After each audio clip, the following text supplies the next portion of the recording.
Hello, and a massive welcome to The Good Tidings, the channel that empowers you to unlock your full potential every single day. Yeah. We are your hosts. I'm Sarah. And I'm Alex. And to everyone tuning in, whether you're a longtime subscriber or this is your very first episode, you are the reason we do this. Thank you for being here. And if you are new, take a second to hit that subscribe button. You won't want to miss what we have coming up. Absolutely. Today, we are diving headfirst into one of the most powerful and frankly, most confusing forces in the financial world right now, the AI supercycle. Right. We're asking a big question. Are we witnessing a dangerous market bubble, a short-term boom, or the beginning of a durable transformation that will change everything? It's the multi-trillion-dollar question, Sarah. And I'm going to start with a statement that might go against the grain a little bit. Okay. The biggest lie in the AI investment boom is that it's all about fancy software and invisible algorithms. Okay, Alex, you've definitely got my attention. That flies in the face of the popular narrative. Right? So if it's not about the code, what is it really about? It's about something far more tangible: steel, silicon, and kilowatts. It's about the physical world. I mean, we see a company like NVIDIA reaching an astronomical market cap. What is it now? Over $4.2 trillion? And our historical pattern-matching brain just screams, bubble. And it has good reason to. All the classic warning signs are flashing bright red. Let's get technical for a moment, but we'll make it simple. Okay? We think of the market having a speedometer for valuation. Right now, two of the most reliable gauges are deep in the red zone. You're talking about the Shiller-Cape ratio and the Buffett indicator, right? I am. Let's break those down. The Cape ratio compares stock prices to the average earnings over the last 10 years, to smooth things out. Exactly. And that ratio recently hit 38.94. To put that in perspective, that level is higher than it was just before the 1929 crash. Wow. And is approaching dot-com bubble territory. It's a level that has almost always been followed by years of disappointing returns. And the Buffett indicator is just as alarming. It's simpler. It just compares the entire stock market's value to the nation's GDP. Right. And it's sitting at 195%. Warren Buffett himself has said a reading like that should be a strong warning signal. It doesn't mean a crash is coming tomorrow. No. But it tells us the market is priced for perfection and is extremely fragile. Analytically, this fits a classic pattern that has repeated throughout history. There's a framework by Kindleberger and Minsky that describes how these bubbles form. Okay. It starts with a displacement, a groundbreaking new technology. That's clearly generative AI. What follows is the mania phase, where rising prices and excitement pull in more and more money. And the key sign of that mania is leverage. People borrowing money to chase those rising prices. Exactly. Right? Right now, FINRA data shows margin debt, that's money borrowed to buy stocks, is at a record high of over $1 trillion.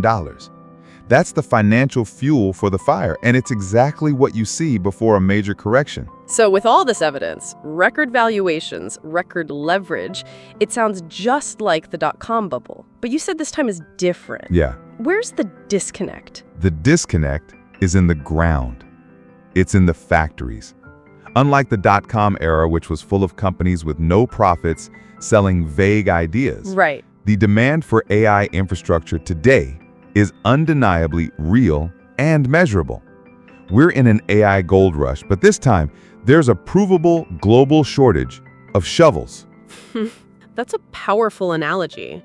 And these shovels are the highly specialized physical components, aren't they? Yep. The actual hardware that makes AI possible. Exactly. Take high bandwidth memory, or HBM. It's a type of super fast RAM stacked right next to the AI processor, and it's absolutely essential for training large models. Okay. Major vendors like SK Hynix and Micron have publicly stated that their HBM is completely sold out for 2024, and most of 2025's production is already allocated. That's not hype. It's a physical production bottleneck. And it's not just memory, right? The same is true for the advanced packaging technology, like something called CoWoS, Right. which is needed to stitch all these complex chips together into a single powerful system. Those supply chains are also stretched to their absolute limit. Right, and that gives the shovel makers, the company supplying these critical components, immense real-world pricing power. This isn't just a financial story, it's an industrial one driven by physical constraints that take years and billions of dollars to overcome. So one side of the coin shows this speculative, high-flying market, but the other side shows a very real, very tangible supply and demand crunch. But you mentioned a third element, Alex. I did. In the consciousness of the Bank of Canada and potentially the European Central Bank, and that potentially paves the way for future rate cuts if that inflation dynamic continues to improve. Yeah. But the problem is that for the U.S. Fed, they've got a much stiffer last mile of inflation to navigate. Let's talk about energy, because this feels like the real hidden foundation of the entire supercycle. This, for me, is the most profound and underappreciated part of the whole story. The International Energy Agency projects that by 2030, data centers will double their electricity consumption. Wow. And AI workloads are driving nearly half of that massive increase. To put that in perspective, we'll need to generate as much new power as a large country like Spain consumes just for new data centers. That is just staggering. It completely reframes the problem. It's not just a question of whether a company can afford the AI chips from NVIDIA. Right. It's a question of if they can even secure the power and grid connection to turn them on. Access to the grid literally becomes a strategic weapon. Exactly. This changes the game entirely. Suddenly, state-owned utilities, grid modernization companies, and innovators in cooling technology become central players in the AI supercycle. For the first time, a digital transformation is creating more intense physical constraints, not less. Which means investment strategy has to get a lot smarter. You can't just pile into the most obvious tech names and hope for the best, not at these valuations. The risk of overpaying is immense. It's about thinking like a systems architect. You have to diversify across the entire value chain. You need the brains, the semiconductors, but also the skeleton that holds it together, the advanced packaging. Okay? You need the circulatory system, the cooling technologies, and most importantly, the food source, the power generation and transmission infrastructure. Spreading your bets that way provides some protection. It's about building a resilient portfolio by planning for different scenarios. For sure. What if energy costs triple? What if a geopolitical crisis in Taiwan disrupts the chip supply chain? Thinking through those risks is what separates disciplined investors from speculators caught in the mania. This isn't a short-term trade.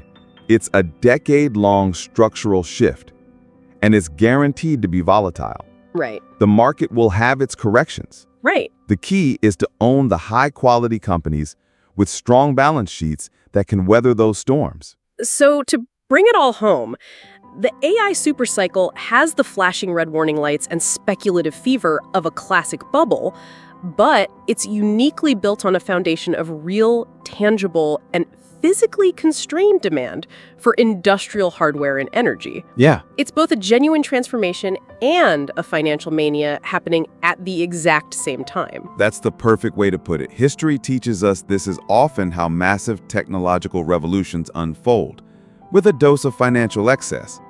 The key for investors is to maintain perspective, manage risk with obsessive discipline, and focus on the companies that really have cash flows and durable competitive advantage.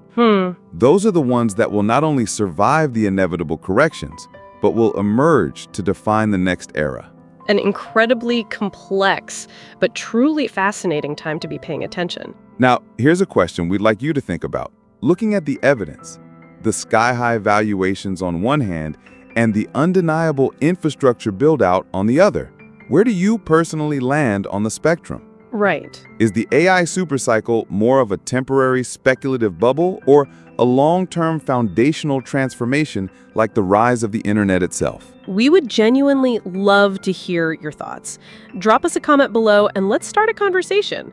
Thank you for following, subscribing, and being part of the Good Tidings community. For a deeper dive into this story with all the data and charts, please visit our blog, quantumai.thegoodmorningdewpub.com. Thanks for joining us.